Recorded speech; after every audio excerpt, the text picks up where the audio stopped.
Hello, hello, hello. We are live in the Full Out Facebook page and we are doing a live Full Out podcast recording, which feels so exciting. I've missed you guys. I'm so happy to be here in the Full Out Facebook page. If you are not in our free community page, I'm going to drop the link below so you can join us from the podcast. And I just want us to feel the connection of all of the women in the world, across the country, across the world that are committed to living their lives full out and feeling fucking great while doing it. I think there's this misconception that in order to have a full out life, in order to have an extraordinary life, in order to see results that we desire, that it has to be hard, that we have to hustle, that it's got to feel really, really tough. And what we're going to talk about today is that, yes, there are going to be seasons of ups and downs, seasons of letting go, seasons of shedding, seasons of deepening, seasons of expansion. And how do we navigate it when things get hard? Because your birthright is not challenge. Your birthright is not hard. Your birthright is ease and peace and joy and freedom and aliveness and vibrance and magnetism. And that's what we're all about in the full out world. So I am really excited to dive in today. And I want to share this question that I received in one of our groups. This is actually from our Evolution of Woman Masterclass series, which if you missed it, you can actually grab all of the replays. There's 3 masterclasses plus a bonus class. It's only, I think, $49 on our website. So if you want to grab it, I would love to share that with you. But here was the question. It was, consistently, when the full moon comes around, my world gets thrown into a tailspin and not in a good way. Chaos, heartbreak, and things seem to fall apart. Is there a cosmic reason for this and suggestions on how to effectively move through it?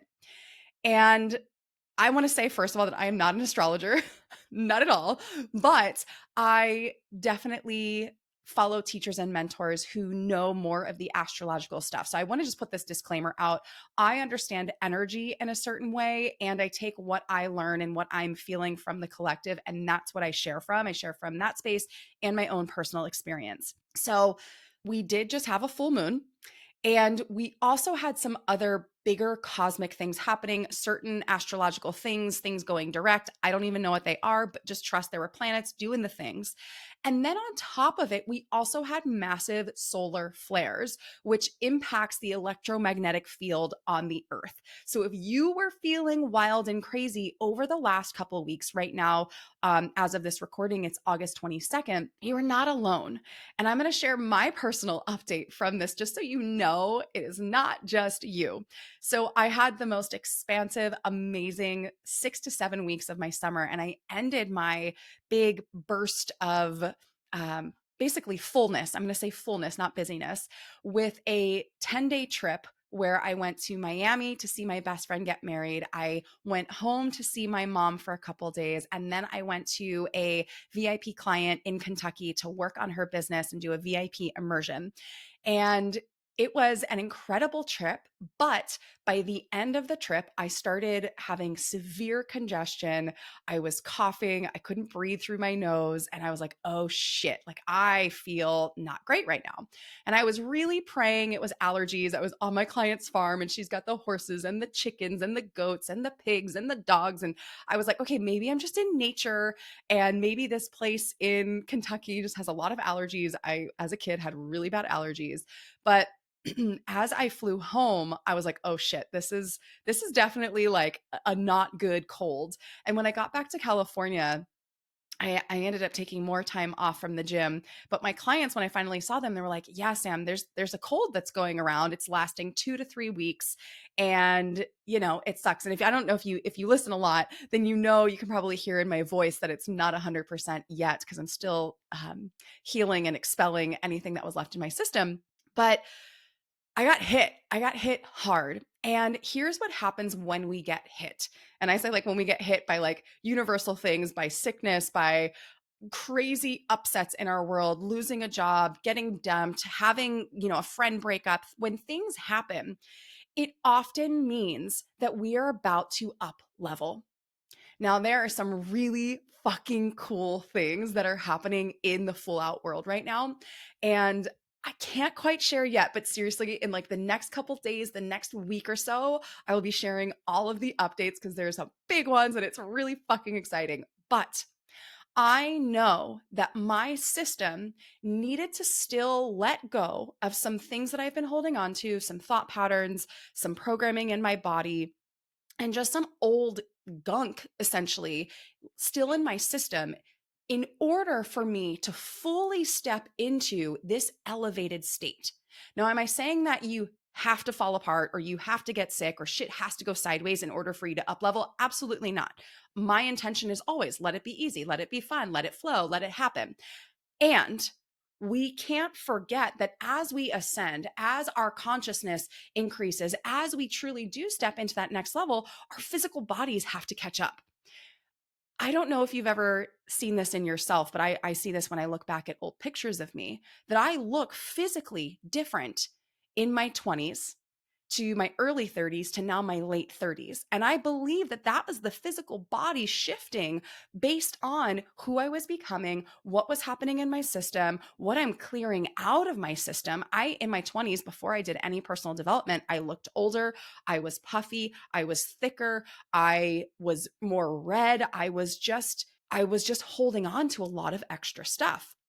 And as I stepped into my personal development work, my eyes got lighter, my face changed shape, my body changed shape.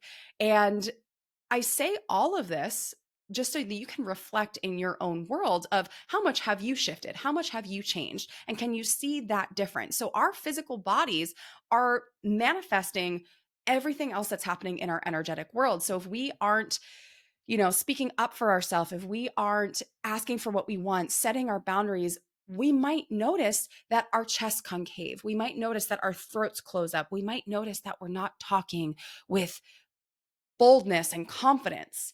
So the physical body is going to show us what is happening or what is not happening. I see this also when we have armor around the heart after we've gone through heartbreak. If we are uncomfortable with our feminine bodies and we don't want unwanted attention, a lot of women tend to close their chest off. It's literal armor around the heart. So the body truly has so many keys to our expansion. So if I come on back, I'm going to land the plane, I'm going to bring it back now. Sometimes our physical bodies have to catch up. Sometimes it's more of an energetic thing where we need to have relationships completely dissolve. We need to have job opportunities ripped away. We need to have these massive shifts in our system and in our lives if we've been resisting. Another example on this, I remember dating my last partner who I was like, oh my God, he's the one. This is the person. This is who I was supposed to be with, talking about babies, talking about baby names, doing all the things. And I remember just holding on. And there were signs, but I was so committed to this vision that I had that I wasn't seeing what was in front of me. And the warning signs were there. The flags were all there for like a solid year, if I'm being honest now. But I was unwilling to see those flags. And I was so committed to having it be the way that I wanted it to be that I wasn't being true to myself and what I truly desired and what I needed out of that relationship. And so, universe was like, "Sam, girlfriend, we're giving you sign after sign after sign and you are not listening.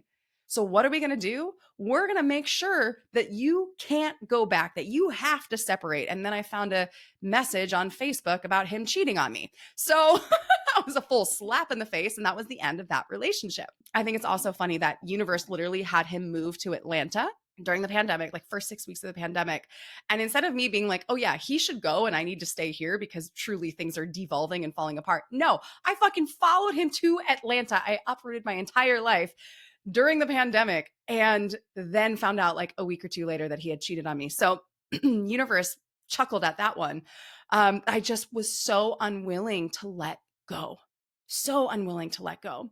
And if I look at other relationships, I think about that too. In my marriage, I was so committed to having it look the way that it was supposed to be. I didn't want to get divorced. I wanted to, quote unquote, be a success story, regardless of what was happening to my own physical health, my personal happiness, my fulfillment, my aliveness. And I really believe that universe, God, source put things into my world in order to be like, girl, how bad does it have to get in order for you to leave? So when we have a full moon, the full moon is inviting us to release. It's inviting us to be super honest and say, where do we get to let go? Where am I holding on to things that really aren't in alignment? Because here's the deal, things are going to fall out of your life that are not meant for you. Because there's that saying, what's meant for you will find you. But if you are in a different reality, if you're mixed up in another job or in another relationship or in another space where you can't literally manifest what it is you desire to manifest, universe is going to be like, hey girl, let's rip the rug out from underneath your feet because you're not supposed to stand on that rug. You're supposed to be standing on another rug, or you're supposed to be standing on the hardwood surface, or you're supposed to be in the ocean swimming. You're not supposed to be on that rug.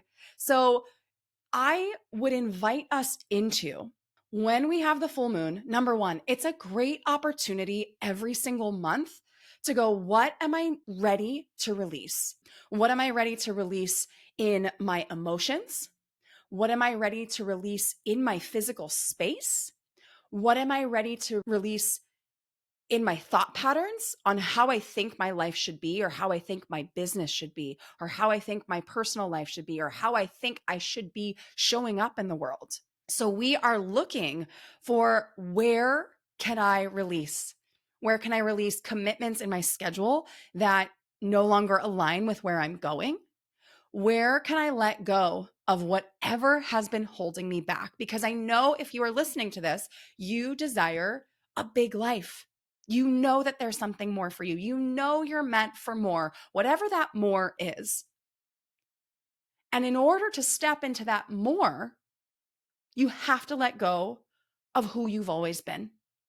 And this is the magic, and this is sometimes the pain.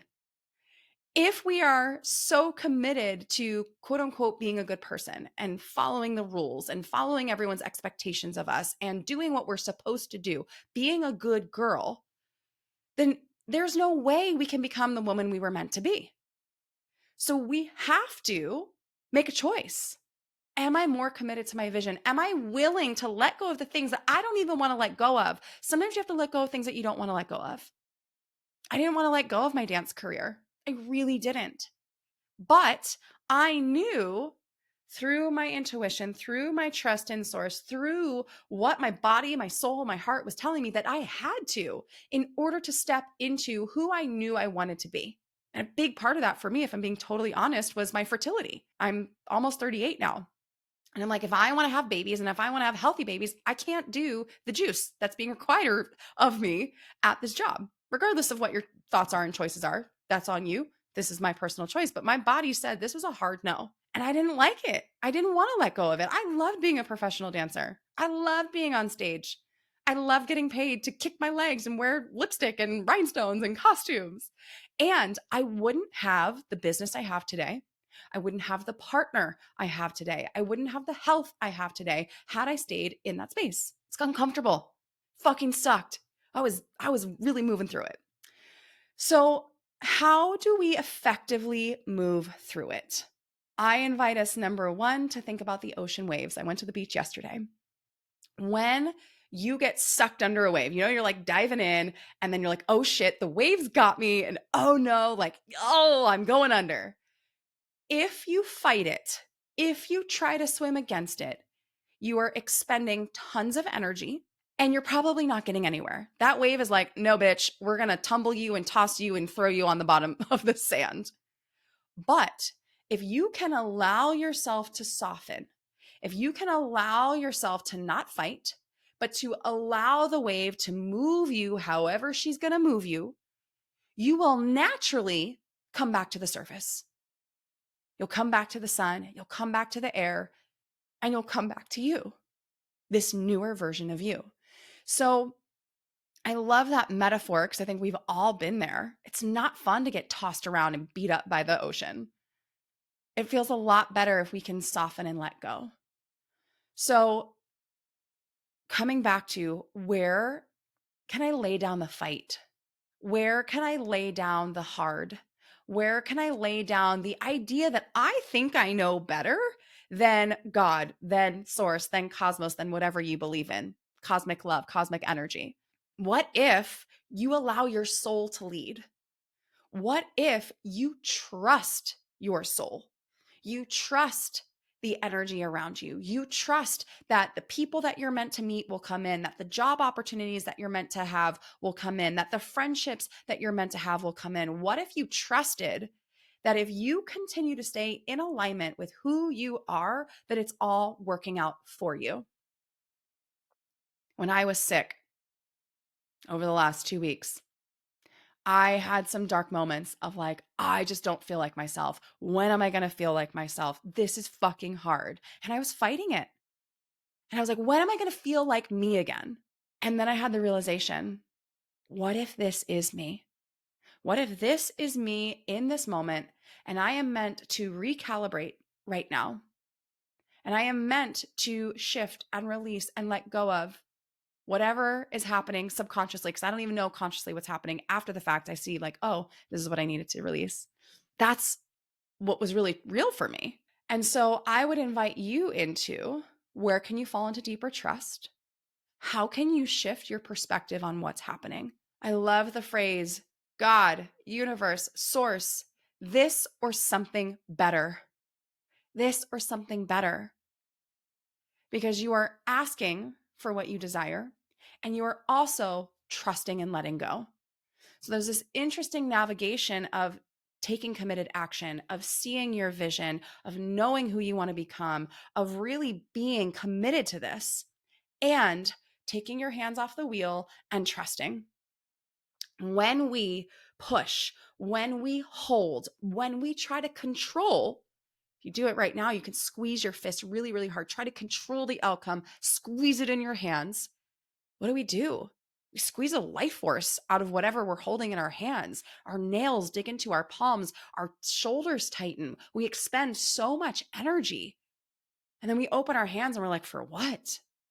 But if you can have your palms up and you hold those palms up to the sky, opportunities can land here. The bird can land. The butterfly can land. It's easier on the system.